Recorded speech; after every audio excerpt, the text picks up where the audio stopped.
Bonjour. Ça marchera mieux avec le son. On va y arriver. Hop, et ça s'envoie. Ça a l'air de fonctionner sur Facebook. C'est bon. Super.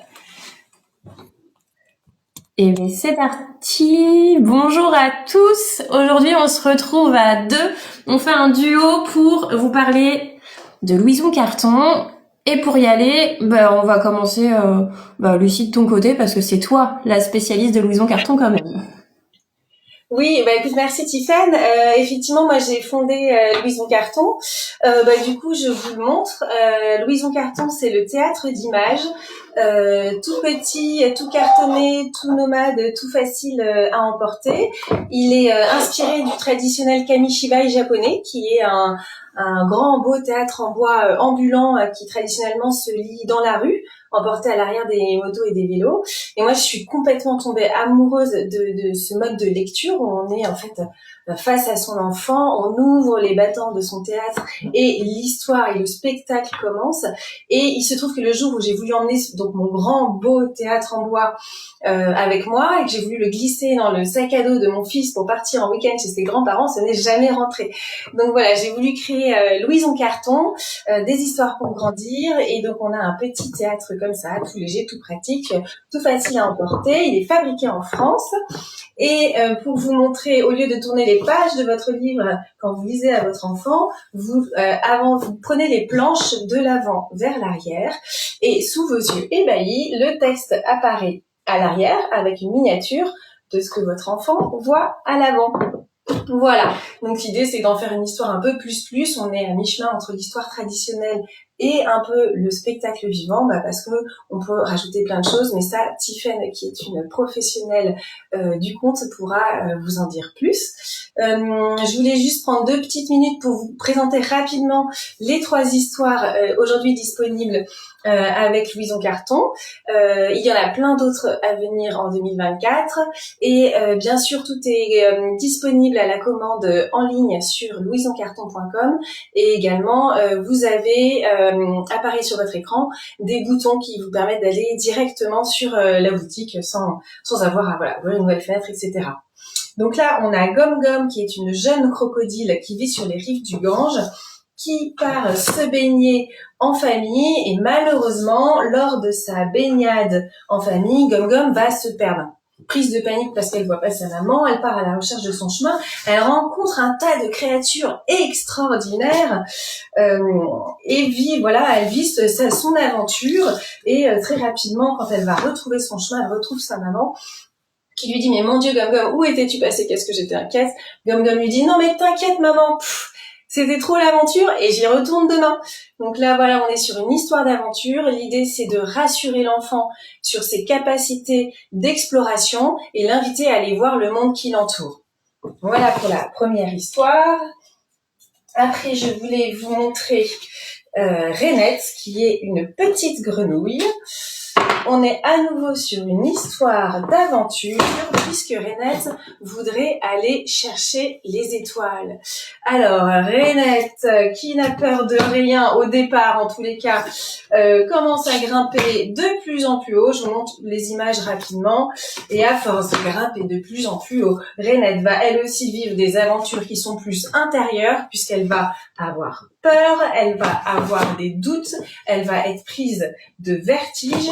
Et là, on est sur quelque chose d'autre où en fait on propose à l'enfant d'enrichir son vocabulaire, de mettre des mots sur ce que Rainette ressent, mais aussi sur ce que lui peut être amené à ressentir.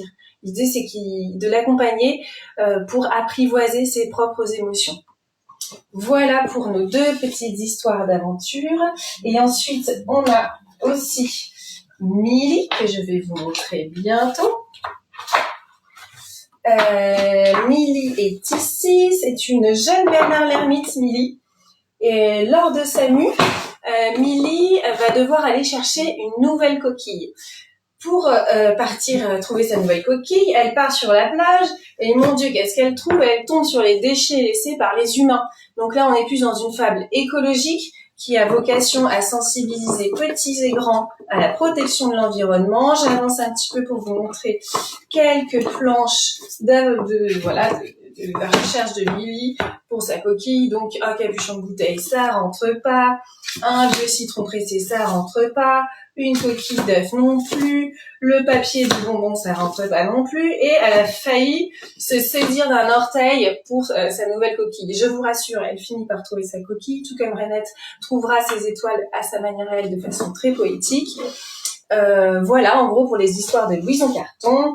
Vous avez aussi, pour les plus créatifs d'entre vous, un kit créatif où vous créez votre propre histoire. Voilà, c'est une aventure que j'ai menée au départ pour les familles, pour qu'elles puissent l'emporter partout. Et il se trouve que j'ai rencontré un tas d'enseignantes, de maîtresses et de maîtres, mais aussi des professionnels en bibliothèque, notamment des conteuses, et notamment Tiffaine, qui ont eu un vrai coup de cœur pour ce format-là, qui est petit, léger, pratique à emporter partout. Et ça me tenait à cœur, du coup, de donner la parole à une professionnelle. Et donc, j'ai sollicité Tiffaine, qui a répondu avec beaucoup de chaleur et qui aujourd'hui va nous dire un peu ce que elle en a pensé de son expérience de lecture avec Louison Carton. Vas-y, à toi, Tiffaine. Alors du coup, moi, Louison Carton, je l'utilise, mais je vais vous donner un petit peu le cadre de l'utilisation parce que je fais pas un métier très commun. Je suis animatrice et formatrice en bébé signe, langue des signes. Ça veut dire que au quotidien, je vais animer des ateliers soit avec les tout petits, les 0-3 ans, soit avec des enfants en maternelle, soit avec des enfants au primaire et avec des adultes aussi. Là, on se dirige plutôt vers les enfants. Et leur apporter des signes de la langue des signes pour aider à communiquer au quotidien quand la parole, c'est pas forcément notre truc, quand on a des troubles du langage, quand on parle pas encore aussi. Il y a des enfants qui vont se mettre à parler très tard. Pour les tout petits, hein. J'espère qu'à 5 ans, vos enfants parlent. En tout cas, je vous le souhaite. Et moi, j'utilise toujours des histoires. Le problème, moi, pour lire les histoires, c'est que j'ai besoin de mes mains. Donc concrètement, tenir le livre et en plus faire des signes, c'est juste impossible. Donc ce format-là avec Louison Carton, pour moi, c'est le format le plus pratique. Parce que je peux l'ouvrir, je peux me mettre derrière. Alors lui, il a besoin quelquefois. Je l'utilise pas assez, je pense. Hop. Non. D'avoir un petit bloc-page parce que quelquefois, je le laisse souvent fermé aussi dans mon sac. Ça me permet de l'avoir en ouvert et puis de faire mes signes par-dessus. Je peux me mettre debout aussi, ça dépend. Là, on va rester assis pour être au niveau de la caméra. Ça dépend du public qu'il y a derrière et ça apporte que des avantages dans la lecture avec l'enfant. Déjà, ils vont être plus concentrés. Ça, c'est le premier point. Ils vont être plus attentifs à l'histoire, donc ils vont mieux interagir. Ça va être beaucoup plus vivant. Alors déjà d'ajouter des signes, c'est plus vivant, mais alors encore plus quand on lit une histoire de ce format-là. Parce qu'ils vont pas regarder le texte du tout, c'est pas ça qui nous intéresse. Ce qui nous intéresse, c'est qu'ils regardent l'image, et moi, ce qui regarde les signes en même temps, c'était pas très français, qui regardent les signes en même temps pour pouvoir s'imprégner aussi des signes. Et ce que j'ai remarqué, c'est que la plupart du temps, les enfants, ils vont reproduire les signes sans même s'en rendre compte. Et alors pourquoi j'ajoute des signes à des histoires? C'est parce que un mot plus une image peut être plus porteur de sens parfois que juste un mot. Parfois, il y a des concepts aussi qu'on a un peu du mal à saisir quand c'est à l'oral. Et bien parfois, un signe, ça peut les aider aussi. Donc, très pratique à emporter partout, sachant que moi, je ne travaille pas chez moi à part en visio. Je fais pas des visios avec Louison Carton, mais quoique je pourrais peut-être quelque chose à faire. Donc là, jusque-là, j'ai beaucoup utilisé Renette. Alors les feuilles, elles sont cartonnées, donc pour des enfants, c'est bien, elles se déchirent pas tout de suite. Si on fait attention, normalement, il n'y a pas de souci. Donc ça, c'est l'histoire de Renette. Et puis, Lucie m'a envoyé récemment l'histoire de Gum Gum. Bon, déjà, j'aime bien les noms. Les enfants, ils adorent quand ça parle d'animaux et que c'est un petit peu des thèmes cachés, si on peut dire ça comme ça.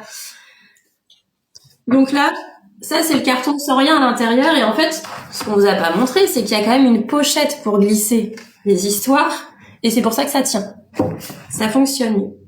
Je vais pas vous lire l'histoire en entier. C'est pas l'objectif. Mais je vais vous montrer comment j'utilise ça, du coup, avec quelques signes. Hop. Vous voyez, ça se glisse très facilement. Je vais reculer un petit peu la caméra pour que je puisse, hop, me lever. Et je vais bloquer. Faut vraiment que je la tasse à café, hein. Et non, celui-là il veut pas. Le dessous de plat, non, c'est en dessous de mug. Donc là, on a notre histoire et c'est la grande aventure de Gum Gum. En plus, on peut jouer un petit peu théâtralement. Plus on a un texte qui est pas lié à l'image directement, plus c'est facile. Alors, j'ai pas un aussi bon coup de main que Lucie. Moi, parfois, ça prend du temps pour changer d'image et c'est pas grave. L'objectif, c'est pas d'aller le plus vite possible. Et bien, j'en ai même pris 2 en même temps. Je les ai mélangés. Ça marche pas du tout. Alors, comment on fait pour pas les mélanger? Il y a des numéros. Là, il y a le numéro 6. Derrière, j'ai le numéro 1. Ça peut pas fonctionner. Donc, je me disais bien qu'il y avait un petit problème. Alors, j'ai mon numéro 1. Est-ce qu'on a bien les bons numéros derrière? Oui. Bon, on va aller jusqu'au numéro 6, du coup. Vu que le 6 est sorti. Hop. Là, ça va fonctionner. Hop là. Est-ce que c'est la bonne? Lucie, tu me confirmes, c'est la bonne? Oui, tout à fait. Non, tu prends de l'avant vers l'arrière et si tu les as mis de l'ordre de 1 à, je sais plus, je crois qu'il y en a 15 sur cette histoire-là, Ouais. ça défile tout seul. Exactement. Donc là, moi, à chaque fois que je vais dire Gum Gum, ben, c'est la Madame Crocodile, je vais faire le crocodile. Gum Gum, elle est ravie. C'est la première fois qu'elle va se baigner. Clap, plouf, font ses frères et sœurs. Nous sommes ravis, nous aussi. Bon, là, évidemment, faudrait que je me mette plus haut, mais si vous voulez toujours me voir, j'ai un petit problème. C'est fait pour le présentiel.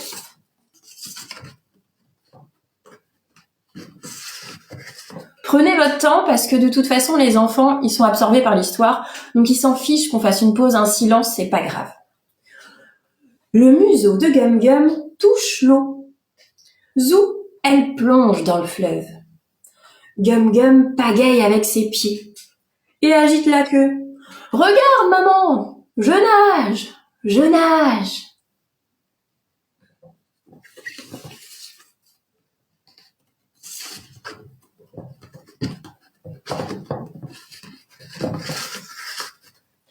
Maman, maman. Gum Gum cherche partout autour d'elle. Maman. Elle est toute seule. Toute sa famille a disparu.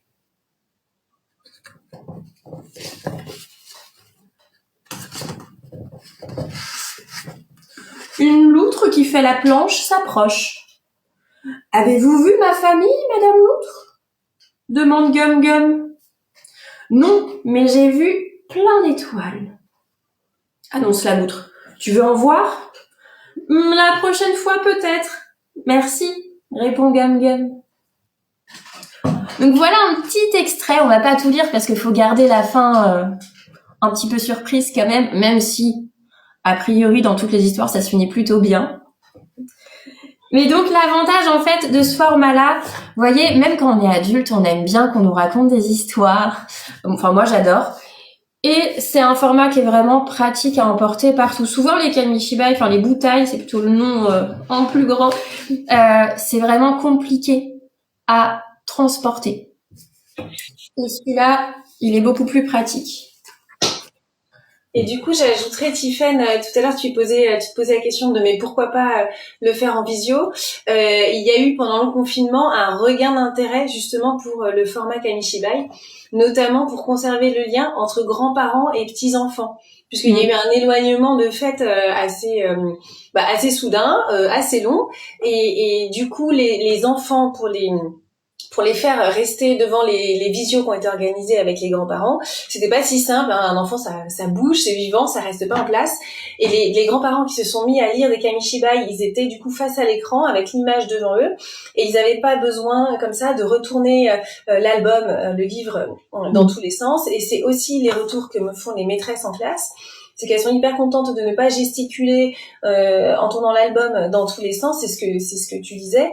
Et le temps qu'elles mettent à lire la planche à l'arrière du théâtre, c'est un temps pour les enfants d'observation. Et ce temps-là devient du coup un temps long et effectivement, ils rentrent plus dans l'histoire et ils sont encore plus captivés.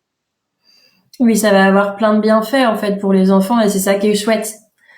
C'est ça qui est chouette parce que juste lire une histoire, en fait, il y a plein de choses derrière, il y a plein de bienfaits qui en sortent et du coup d'avoir cette histoire-là à disposition plus pratique. Alors autant les adultes peuvent s'en servir, mais les enfants aussi. C'est pas parce que on est des adultes, on fait le live, etc., que les enfants ont pas droit d'utiliser Louison Carton et ont pas droit de lire les histoires. Ils peuvent même en inventer. Et c'est ça qui est super chouette et qui peut être un super travail d'ailleurs en classe. S'il y a des enseignants qui sont parmi nous, ça peut être utilisé à tous les niveaux scolaires à mes yeux, dans n'importe quelle langue d'ailleurs aussi. Oui, tout à fait. Les jeunes lecteurs, notamment fin CP, début CE1, et je pense que ça peut durer, ils ont la possibilité de le prendre en main. Il est vachement facile à manipuler. Il est léger. Il n'y a pas de gond. Personne se pince les doigts là-dedans. Il est solide. Les prototypes ont été testés de façon assez vigoureuse par des enfants pleins de vie, et ça tient la route. L'idée, c'était d'avoir un produit qui tienne longtemps. Voilà, on peut le donner aux enfants même petits, s'ils tombent, ils se font pas mal, c'est tout léger. Et du coup, j'avais eu ce retour parce que j'ai fait des lectures en classe. J'ai aussi animé des ateliers d'écriture où les enfants ont écrit leur propre histoire au format de Louison Carton. Et le retour des maîtresses, c'était à la fois c'est super, ça les met en route pour l'écriture parce qu'il y a un objectif final qui leur plaît, qui les motive d'écrire collectivement. Je les avais mis en groupe de 6-8, écrire collectivement une histoire tous ensemble, des enfants qui peuvent avoir des petites appréhensions avec l'écrit, hop, ils se sont mis en route, mais ça leur sert aussi pour la lecture, parce que du coup les histoires écrites après sont lues dans les autres classes et seront peut-être lues aux parents en spectacle de fin d'année. Et là, du coup, pareil, il y a il y a un objectif qui lance l'enfant et qui fait que il y va, il lit son petit théâtre, c'est son spectacle, il anime, et voilà, les retours des maîtresses sont vraiment très positifs sur ces ateliers-là. Mais ça donne envie à l'école d'utiliser ça, moi je trouve. Que ce soit en temps scolaire ou périscolaire aussi. Ça c'est important. Périscolaire aussi, parce que là les enfants sont peut-être plus libres de l'utiliser ou pas. On sait pas, on n'est pas à l'école. Alors j'ai une question qui nous a été posée sur Facebook. Evelyne se demande le lien avec la langue des signes. Pouvez-vous en reparler? Alors, quel est le lien avec la langue des signes? Alors moi, c'est mon métier, de travailler en lien avec la langue des signes. L'idée, c'est que quand on a un livre en main et qu'on le tient, on peut pas signer en même temps. Ça fonctionne pas. On a besoin de nos mains et du coup, c'est un support qui est hyper intéressant. Quand on veut parler en langue des signes, ça peut être raconter l'histoire en langue des signes totale. À ce moment-là, faut l'interpréter, la traduire, etc. Ou juste en signe associé à la parole, en associant quelques signes importants de l'histoire sur la parole. Là, ça permet de mettre des mots en valeur. Et c'est ça le lien avec la langue des signes, quand on peut l'utiliser comme langue ou comme outil pour aider au langage. En soi, c'est un livre théâtre, hein. Mais je trouve qu'il est plus pratique à utiliser qu'un livre tout simple. Moi, quand je suis avec les enfants, tenir le livre, etc., pas toujours évident. Surtout quand il y en a plein. Si vous avez 20 enfants devant vous, c'est pas très fun de devoir faire passer à tous les enfants. Alors que là, on a l'image, elle ne bouge pas. Et c'est nous qui pouvons illustrer l'image grâce à la langue des signes d'un autre côté. Et après, j'espère que ça, c'est clair. J'ajouterais que selon l'envie de chacun de raconter, on peut raconter l'histoire à sa façon. C'est vrai que moi, j'ai tendance à tourner les planches, mais en réalité, le fait d'avoir les mains libres, on peut rajouter plein de choses. On peut rajouter des objets qui ont à voir avec l'image. On peut rajouter des objets qui font du bruit, des petits instruments de musique, des choses, voilà, et jouer encore plus avec les voix. Évidemment, on est sur la lecture à voix haute, donc on peut aussi jouer avec les voix. Et selon l'appétence de chacun, on peut se retrouver carrément à mi-chemin entre l'histoire et le spectacle vivant. On peut investir. Le spectacle se passe ici au niveau de l'histoire, mais aussi tout autour. C'est ça. Et on peut faire comme on veut, et c'est ça qui est bien. Moi, je le fais avec la langue des signes, mais on peut le faire de façon extrêmement théâtrale, et ça, c'est chouette aussi. Voilà. Est-ce que on a tout dit? Donc, juste pour vous rappeler, si vous souhaitez le commander, il est disponible sur la boutique en ligne louisoncarton.com. Vous avez peut-être déjà cliqué sur les boutons qui se sont affichés sur l'écran. Je voulais juste ajouter que si vous commandez suite à ce live, vous pouvez mettre le code French Live dans le commentaire de votre commande. Cela amènera du coup la plateforme du French Live qui soutient ce live à reverser 5% de votre commande à l'association Zero Waste qui est partenaire de l'opération Green Friday et qui agit pour la protection de l'environnement en faisant la promotion de l'éco-conception et du recyclage et du traitement des déchets. C'était une démarche qui me tenait à cœur parce que c'est aussi le positionnement de Louison Carton, c'est de la fabrication française, c'est surtout de la fabrication raisonnée, c'est un petit tirage et voilà, mon objectif était vraiment d'éviter la surproduction. Et résultat, il n'y a plus qu'à l'utiliser après. Exactement. Et ça peut faire un très bon cadeau de Noël pour se retrouver tous ensemble autour d'une histoire aussi. Parce que c'est pas forcément... Alors, on peut le lire tout seul, on peut s'amuser à le lire tout seul, c'est Louison Carton, mais on peut le faire en famille, et ça, c'est vraiment chouette. Et alors pour l'avoir testé à l'échelle de la fratrie, c'est vraiment sympa d'avoir eu mes deux enfants en face de moi qui écoutaient les histoires, les voir réagir, sursauter, rire et tout ça. Ça fait vraiment monter en intensité l'histoire d'avoir cette interaction en étant en face les uns des autres. Et j'ai aussi un plus grand qui lit déjà. Et alors lui, il adore lire à son petit frère parce que voilà, c'est le spectacle, c'est son moment à lui. Et le petit, maintenant qu'il connaît bien les histoires, il lit assez peluches.